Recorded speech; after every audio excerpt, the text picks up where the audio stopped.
Welcome to Catalyx Academia, education for everyone. नमस्कार सबैजनालाई म सन्दीप आचार्य आज फ्लुइड मेकानिक्सको कोर्स लिएर आएको छु। हामीले चाहिँ फ्लुइड मेकानिक्सको सबैको सुरुबाट नयाँ सिलेबस अनुसार सबैकै हामीले इन्जिनियरिङसम्म पुरै कोर्स कभर गर्छौँ। आज हामी सुरुबाटै जाउँ। फ्लुइड मेकानिक्स भनेको के हो त?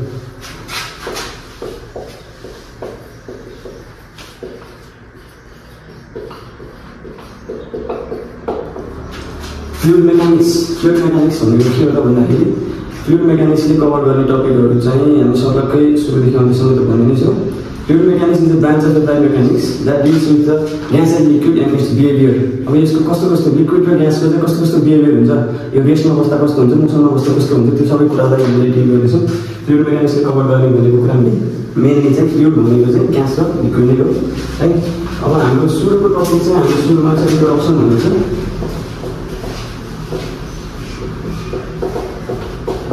इन्ट्रोडक्सन भनेको चाहिँ इन्ट्रोडक्सनमा चाहिँ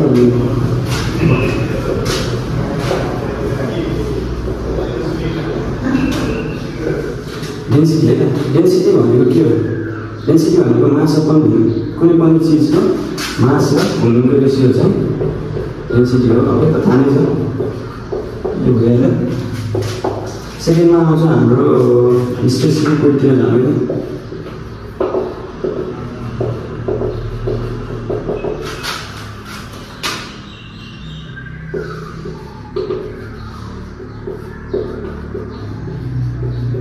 कुनै पनि चिजको मास अपन भोल्युमको रेसियो भनेको डेन्सिटी हो। त वेट अपन भोल्युमको रेसियो भनेको चाहिँ के हो?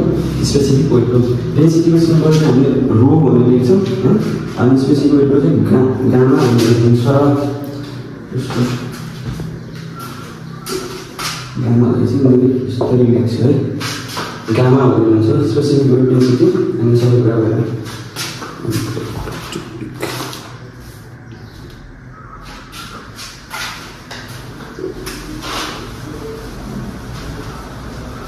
नेक्स्ट टपिक चाहिँ हाम्रो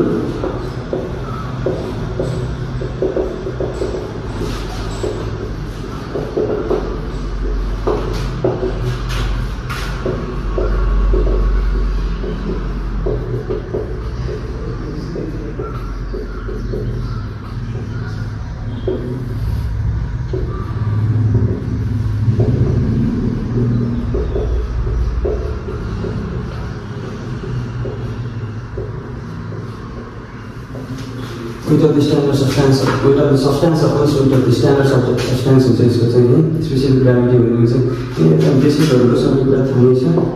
अब अर्को चाहिँ के थियो? Specific volume specific volume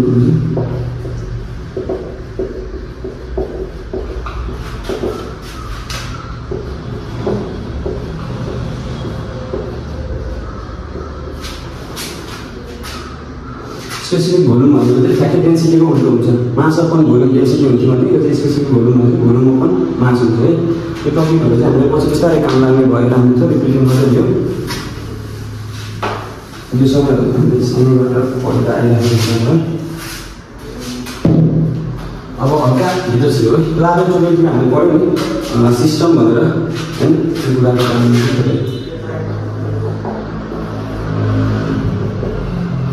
system भनेको के हो त? कुनै पनि एउटा क्वान्टिटी अफ मासलाई हामीले एउटा स्टडीमा लियौँ भने चाहिँ त्यसलाई चाहिँ हामीले सिस्टम भन्छ। जस्तै हामीले एउटा सर्कल छ, यो सर्कललाई हामीले यसको भित्रको कुरा पढ्दैछौँ भने चाहिँ यो पुरै चाहिँ यो सर्कलभित्रको कुरा चाहिँ के भयो? सिस्टम भयो होइन, सिस्टम भयो। अब यो सिस्टमलाई यता बाहिर नै अरू कुरा छ, यो बाहिरको कुरा चाहिँ सराउन्डिङ। सिस्टम र सराउन्डिङ भयो। अब यो दुइटालाई सेपरेट गर्ने के हो त? एउटा बााउन्ड्री चाहिँ होइन, यो घेरालाई चाहिँ यो जुनलाई सेपरेट गर्ने त्यसलाई चाहिँ बााउन्ड्री भन्ने।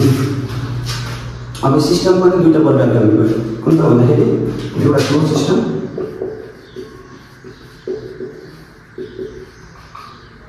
अर्को ओपन सिस्टम।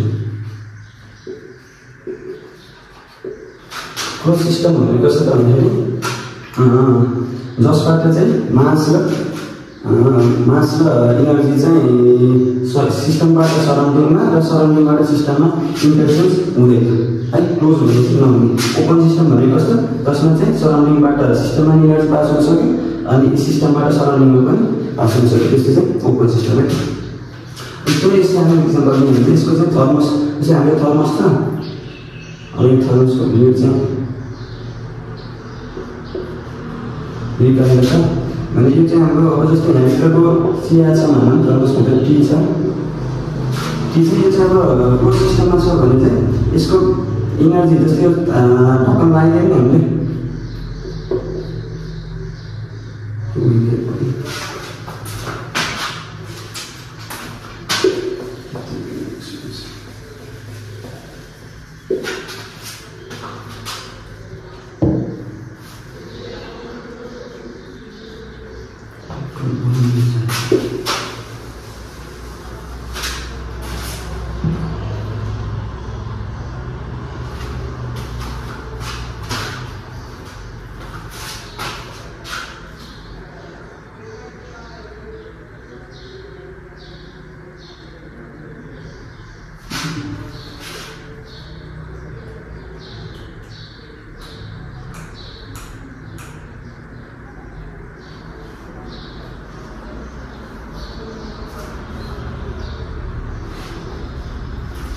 सिस्टम चाहिँ हाम्रो अर्को छ। यसपछि सिस्टमभित्रको टपिक भनेको चाहिँ हाम्रो कन्ट्रोल भोल्युम र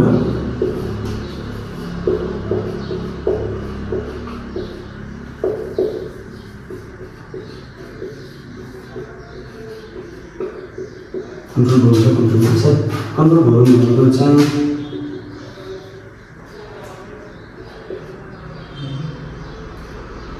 यस्तो सिस्टम जसको चाहिँ हामीले जसबाट मास पनि इन्टरचेन्ज हुन पायो सराउन्डिङसित र इनर्जी पनि इन्टरचेन्ज सराउन्डिङबाट सिस्टममा, सिस्टमबाट सराउन्डिङमा चाहिँ इन्टरचेन्ज हुन पायो, त्यो चाहिँ कन्ट्रोल भोल्युम होइन। अनि कन्ट्रोल मास भनेको चाहिँ जसबाट इनर्जी मात्रै एक्सचेन्ज हुन पाउँछ। इनर्जी र मास दुईवटा टपिक हुन्छ। के सम्झिनु पऱ्यो भन्दाखेरि कन्ट्रोल भोल्युममा चाहिँ इनर्जी पनि पास हुन्छ, मास पनि पास हुन्छ, एक्सचेन्ज हुन्छ। अब कन्ट्रोल मासमा चाहिँ इनर्जी मात्र पास हुन्छ, मास चाहिँ पास हुँदैन। कन्ट्रोल हुन्छ, मास चाहिँ कन्जर्भ हुन्छ। एउटा जस्तो थर्मसको इक्जाम्पल दियो भने राम्रो थर्मस एउटा, त्यसभित्र चाहिँ अब यो लिड मैले लगाइदिन्छु भने चाहिँ यो चाहिँ मेरो भित्रको केस चाहिँ कन्ट्रोल मासको केस हुन्छ। के भन्दाखेरि यहाँभित्रको चिया क्वान्टिटी मास चाहिँ बाहिर जान पाएन, तर यो चाहिँ बिस्तारै सेलाउँदै जान्छ। इनर्जी चाहिँ बाहिर जान पायो हो, इनर्जी जान पायो, मास चाहिँ जान पाएन। त्यो भएर चाहिँ के भयो, कन्ट्रोल मास भयो। भने कन्ट्रोल भोल्युम भनेको चाहिँ कस्तो, लिड ओपन छ भने अघि देखेको थर्मसको लिड चाहिँ ओपन छ, बाहिर छ भने चाहिँ यहाँबाट कि मास पनि बाहिर जान पायो, इनर्जी पनि सेलाउन पायो। त्यो भएर मास पनि जान पायो, इनर्जी पनि त्यो भएको चाहिँ कन्ट्रोल भोल्युम।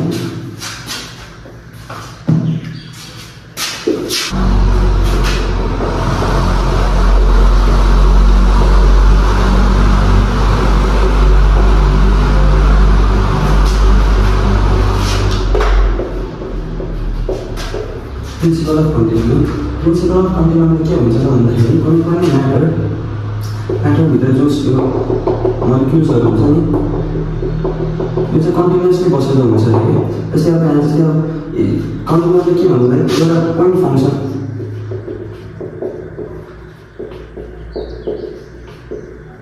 एटम्सहरूले चाहिँ पोइन्ट फङ्सनको रूपमा लिन्छ, जसले चाहिँ सबै कुनै पनि मैले यस्तो पोइन्ट रोज्यो भने, मैले बुझेको त्यसरी बुझ्छु, कुनै पनि एउटा पोइन्ट रोज्यो भने त्यो चाहिँ मलिक्युल्समा पर्छ अरे। त्यो एक चाहिँ हल्लो पार्ट छ नि, जुन यो खाली ठाउँहरू छ नि, खाली ठाउँमा चाहिँ खाली ठाउँ छैन भन्ने टाइपको उसो कि सबकै एकनासकै मलिक्युल्सहरू घुमिरहेको छ भने त्यसो हामी सोलिड सोचिन्छ नि। तर लिक्विड र ग्यास पनि हो, त्यस्तो हल्लो पार्टहरू चाहिँ एभाइलेबल छैन भन्ने टाइपको कन्सेप्ट छ कि।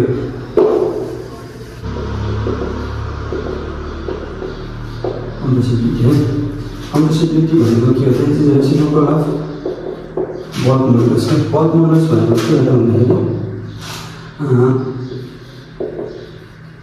स्ट्रेस अपन स्ट्रेन हुने। यसरी उल्टो कि कम्प्रेसिबिलिटी के भन्छ भन्दाखेरि भोल्युममा भएको चेन्जको रेसियो विथ प्रेसरको चेन्ज, त्यसलाई भन्छ। जस्तै वर्क मोडुलस चाहिँ हाम्रो प्रेसरको चेन्जको रेसियो विथ रेस्पेक्ट टु भोल्युममा हुने चेन्ज हो नि। त्यस्तै गरी कम्प्रेसिबिलिटी ठ्याक्क उसको उल्टो। कम्प्रेसिबिलिटीले के भन्छ भन्दाखेरि हाम्रो भोल्युममा आउने चेन्जको रेसियो विथ के त भन्दाखेरि प्रेसरमा आउने चेन्ज है।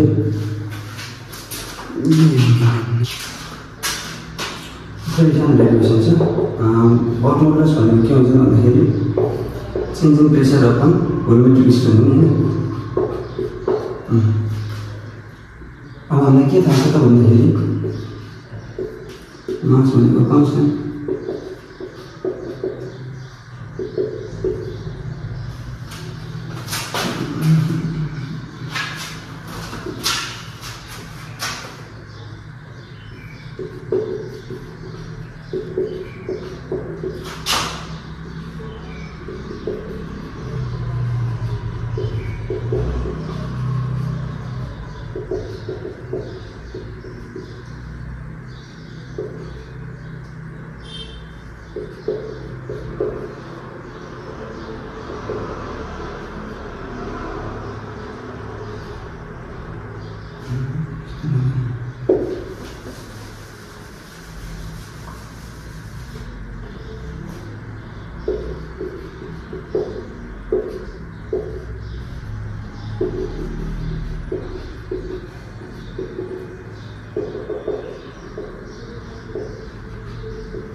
रेसियो चाहिँ हामी कसरी इक्वेट गऱ्यौँ changing density upon energy equate गऱ्यौँ यसलाई चाहिँ हामी एउटा पुट गर्न पायौँ है